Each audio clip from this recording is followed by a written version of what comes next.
My name appears on the top of the panelist, but I think the chair has made a wise decision to put me on the last. Because I'm an academic, I don't have the access to the rich and the detailed information as the other panelists have. And I also look at the media convergence from all sides of point of view. And also some of the research that I have conducted probably illustrates somewhat different pictures as previous speakers have presented. So in a sense, these are probably less rosy, kind of a bad news. And so I think that's a good way to let me to speak in the last.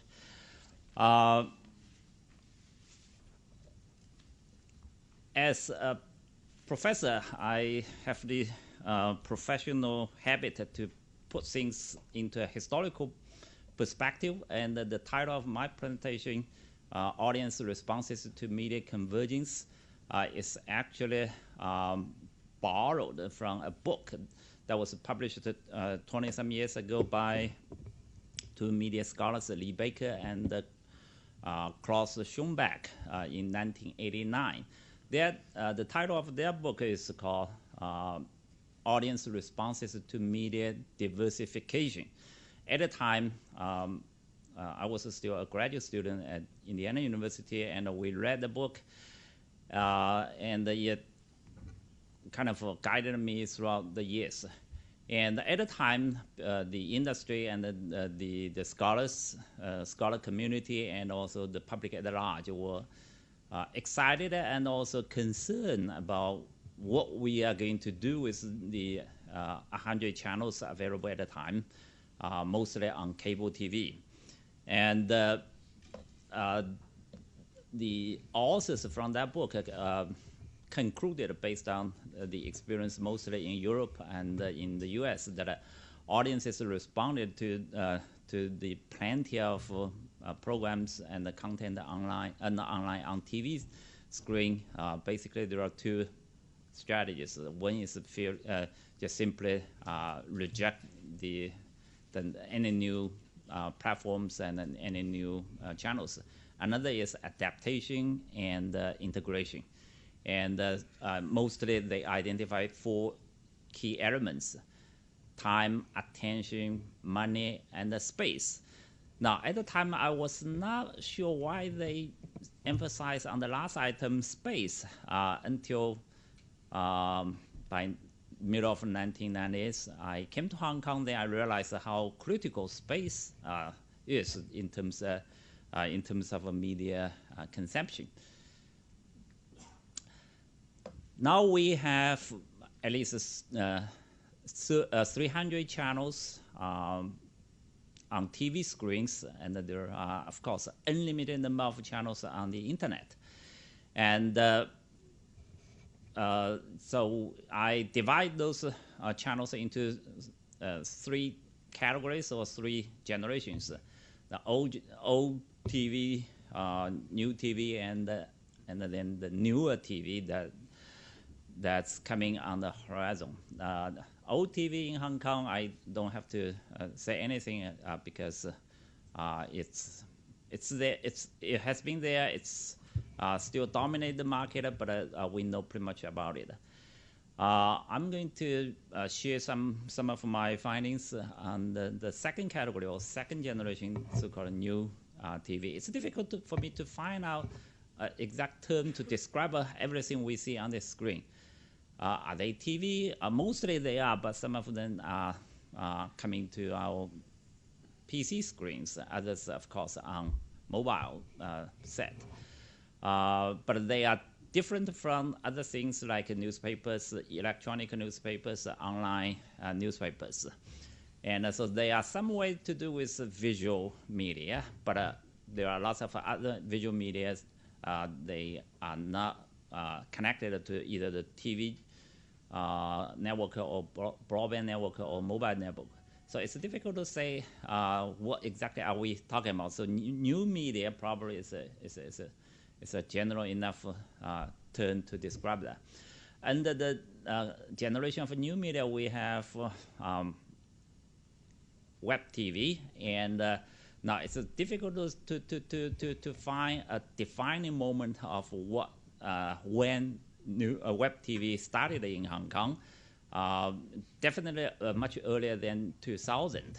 I put a question mark on 2000 is because this is when we started a longitudinal survey of internet use in Hong Kong over the last 8 years. And then we have IPTV. We have one of the major providers of IPTV, PCCW here, and which started in 2003. But actually, if you look back, even in 1998, PCCW already started another service called ITV, Interactive TV, which later was replaced by Now TV. And another item on this list is HD TV. Now, HD TV is defined narrowly here in Hong Kong's context. It refers to terrestrial digital TV, and also it's a part of the free TV because mobile TV and you can claim mobile TV and other formats are also HD TV in quality, but in Hong Kong, HD TV is defined that narrowly. And I'm not going to say anything about newer media because they are just coming, 3D TV screen, Internet TV, which is again a specific category which refers to those TV sets that have internet access or internet-ready capacity as compared to what I'm going to talk about web TV, which comes to our TV's PC screen. Internet TV is a TV which has a broadband connection, which is already available on the market. And then mobile TV. Here, the mobile TV refers to the CMMB format, not the 3G format. But I don't have any first-hand data on all of those three types, so I'll just focus on the middle generation. We all know that the use of the internet has been on rapid rise in Hong Kong and elsewhere. And in terms of web TV programs, we have several or many. We have many providers, but among them, YouTube, TVB.com, MyTV, and RTHK, and some others are probably the leading players. And the chart on the right is based on data collected from different sources. The blue, the brown line represents the TV reach, which is based on TV household viewing data, which you probably have already seen from Ivy's earlier presentation. And then the three green lines are the results of our own survey over the last 8 years. So I selected the three from 2002, 2005, and 2008. Now, clearly, not only the number of internet users have been on rise, but also in terms of the competition between web use and the TV use. There is an intensified competition in late hours around during the prime time, especially around 9 o'clock to 10 o'clock. And now I have to explain some of the differences between this slide and the slide Ivy showed us. The scale here involves a percentage of the total population or the total of the sample that we collected. In Ivy's slide, the percentage of TV reach is the same, but she shows us the number of unique viewers for MyTV, and here we refer to the total population in Hong Kong. So we are talking about two different patterns. But clearly, if you look at the competition between television viewing and the internet use, which is not limited to web TV only, but also all sorts of other usage, there is intensified competition in late hours between 20 to 22,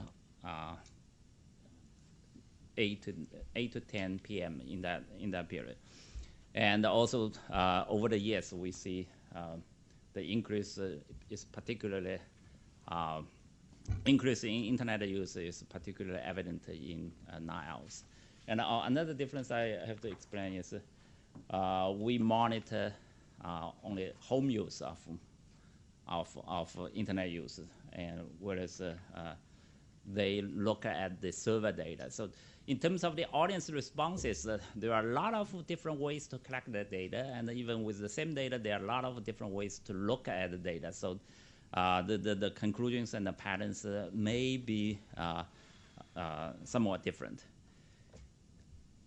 Next, I would like to show you the audience share among various different TV channels in Hong Kong at the moment, which is the data was collected at the end of 2009, and analog TV still took the largest line share. About 2/3 of the audiences spend their time on. There are 4 analog TV channels in Hong Kong. Analog broadcast channels, I have to be clear.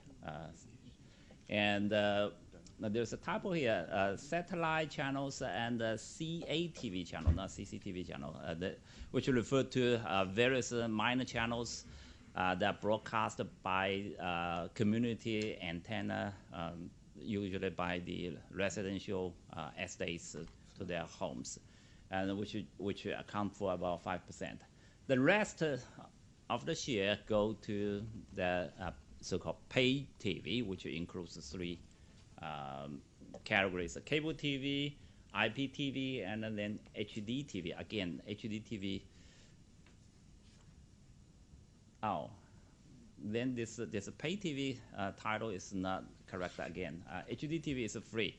Cable TV and IPTV are pay TV. Now, in terms of the market share, HD TV is the newest to this list, which was launched in January 2008. So it has become the second largest or second most important channel of platform of TV consumption within the 2 years. Whereas cable and IPTV share pretty much the same slide, about 6 to 7%, depending on particular months or particular season. Of course, from tomorrow on, we know that the World Soccer Cup is coming, and then cable probably will jump up significantly. But once the game is over, I think it will bounce back to this around somewhere between 6 to 8%. These two major competitors, and several presenters earlier talked about business markets and business models, and also penetration rates. And penetration and this is actual usage. Sometimes do not collaborate very closely, and I'll come back to that point. if we look into differences across the different generations, and clearly there is a pattern that senior citizens tend to use more traditional channels, whereas younger generations, even for middle-aged generations, the middle age includes anyone from 35 to 59. We took a much broader definition than some of other researchers, some other studies that we see. And especially there is a big gap across four generations in terms of the number use of the multimedia content online, which is the last category. To summarize what we have found, after 20-some years, I feel that audiences in Hong Kong, I don't know to what extent that the same pattern applies to other places in Asia or even beyond.